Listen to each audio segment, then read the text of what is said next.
question, and Stephen here is going to be nice enough to leave the body so I can have it answered.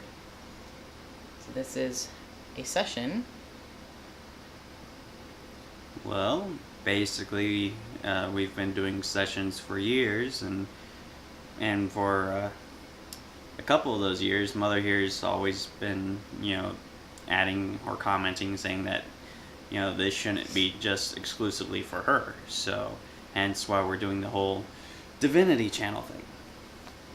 So this video you're seeing on the home page is an example of what one looks like, and it's real.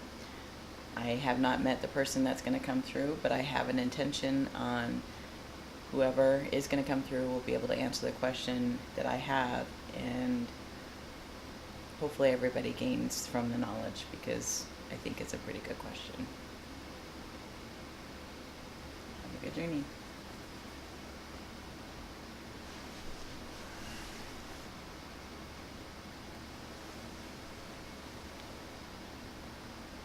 Hello, Greetings.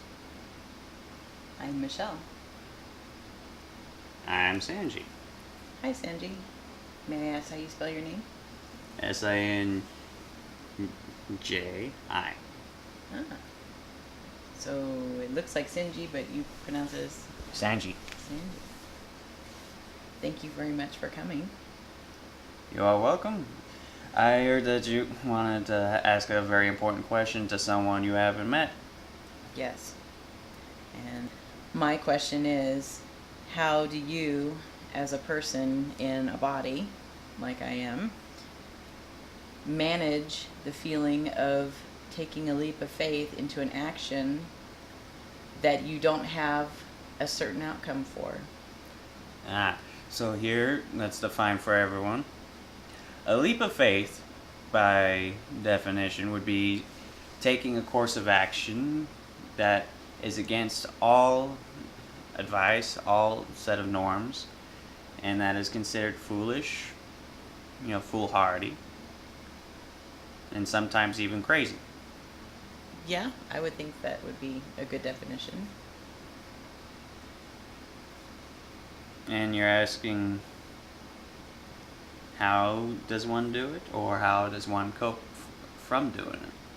How does one take action against everything that is put forth that seems to want to stop you from doing it? Well, there's always, like everything, it comes down to force, if you get my meaning. There's always something pushing and pulling.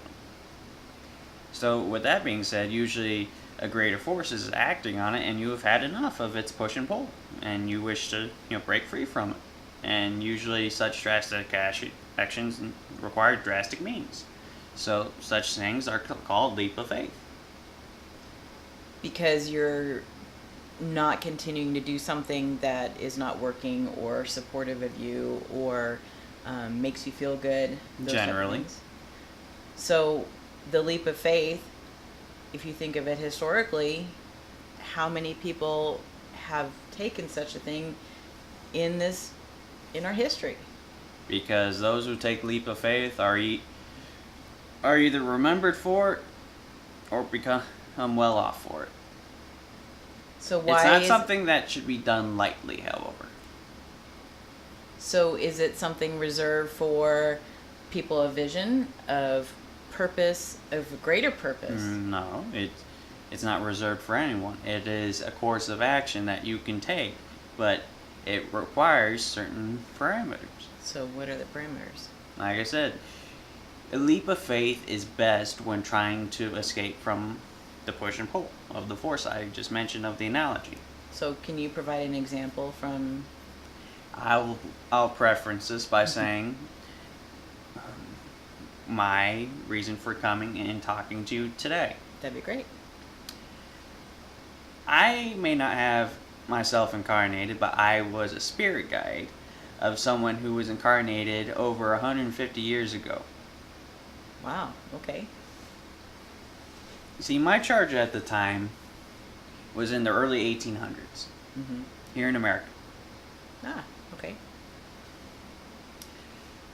So, at the time, America was, of course, flourishing and getting itself strengthened up. After getting its independence, several years earlier, and everyone was colonizing everywhere. However, there was a limit to how far you could colonize, and of course, after years and years, of course, there would be You're saying colonize. colonize. Yes. Okay, got it. Colonize, settle, doesn't matter. Homestead, whatever. Okay. But there's only so much room for so many people after so many years. Mm-hmm. And then, of course, those who are more well established, you have the better part of everything, where those who are trying to establish themselves or were not fully established or didn't have the best means, Okay. they did a leap of faith by moving westward. Into the unknown. Indeed. And that is called the Oregon Trail. Ah, okay. Continue. You see, many people back then believed that Western America, of course, it's desert, so they believed it would be foolhardy or even crazy to manage a journey to going, out westward. Because they had a false belief about what they thought it was. Indeed, they thought there was nothing out there to, really support them, and even if there was, that crossing that desert, would take a long time, and you'd run out of supplies and end up dead. So a lot of people labeled, those who actually traveled westward crazy, foolish, daredevils.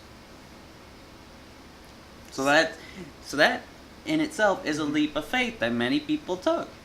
Because they couldn't conceptualize what the end result was going to be, that their own survival was up for question. What about where they had to leave from that made it intolerable to stay there and have to move forward? You have to realize that when I say this, not the wealthy families were making this trip, the ones that Right. had enough of the push and pull.